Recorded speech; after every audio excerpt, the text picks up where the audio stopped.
अचानक। आइए नजर डालते हैं आज की कुछ महत्वपूर्ण खबरों की ओर।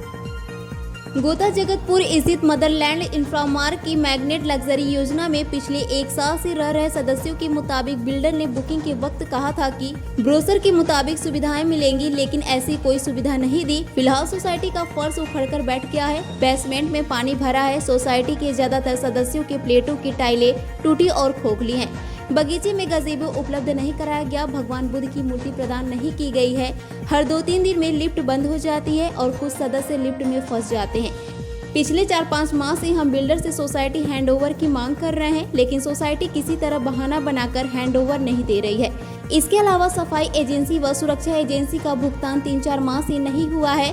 बुकिंग के समय हमसे जो 1 टाइम पेमेंट लिया गया था वह केवल सोसाइटी के उपयोग के लिए है और सोसाइटी द्वारा इसका उपयोग किया जा सकता है, लेकिन सोसाइटी के सदस्यों की जानकारी के बिना बिल्डर अवैध रूप से उस फंड का भी उपयोग कर रहा है। यहाँ तक कि पार्किंग स्थल के सदस्यों ने भी वैध पैसा घर ले लिया है। इसलिए अच्छे समाज के सभी सदस्यों ने शांतिपूर्ण विरोध दिखाने के लिए बिल्डर की मैग्नेट इम्प्रेशन नामक योजना और मैग्नेट लीजेंड और मैग्नेट लेविस नामक योजना में विरोध प्रदर्शन किया। पेश अहमदाबाद से नीता लिंबाचिया की खास रिपोर्ट।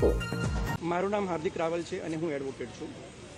खास કરીને તમારી આજે અમદાવાદની જગતસિંહપુરમાં મધર બુકની જે સ્કીમ છે એનો શું પ્રોબ્લેમ છે અને આગળ આપણે શું પગલાં ભરવાનું છે? અમે આ ગોતા જગતપુર ખાતે મધરલેન્ડ ઇન્ફ્રામાર્કની જે મેગ્નેટ લક્ઝરિયસ સ્કીમ છે તેમાં છેલ્લા 1 વર્ષથી રહીએ છીએ।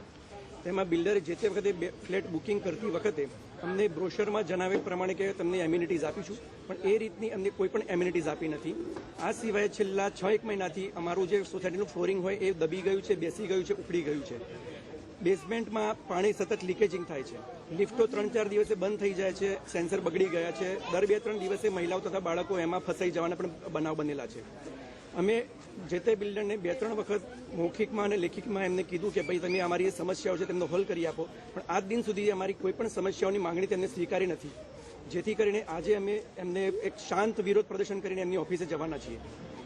અને એ સિવાય બહુ બધા લોકોને જે પર્સનલ ઇસ્યુઝ છે, ઘરમાં બધાની ટાઇલ્સ તૂટેલી છે, બોધી ટાઇલ્સ છે, લોકોમાં ભેજ આવે છે, બાથરૂમમાં લીકેજ ને બહુ બધી સમસ્યાઓ છે જે આજ સુધી એ લોકોએ પૂરી કરેલ નથી। અને નાના છોકરાઓ માટેનો ગેમિંગ ઝોન છે એમાં એક પણ ગેમ આપેલ નથી ને બધું તૂટેલું ફૂટેલું છે અને જે પ્રમાણે બ્રોશરમાં એ લોકોએ દેખાડ્યું છે એ પ્રમાણેનું કંઈ જ નથી। આટલા રૂપિયા 1 કરોડ રૂપિયા ખર્ચવા છતાં પણ અમને કઈ જ વસ્તુ મળેલ નથી સરખી।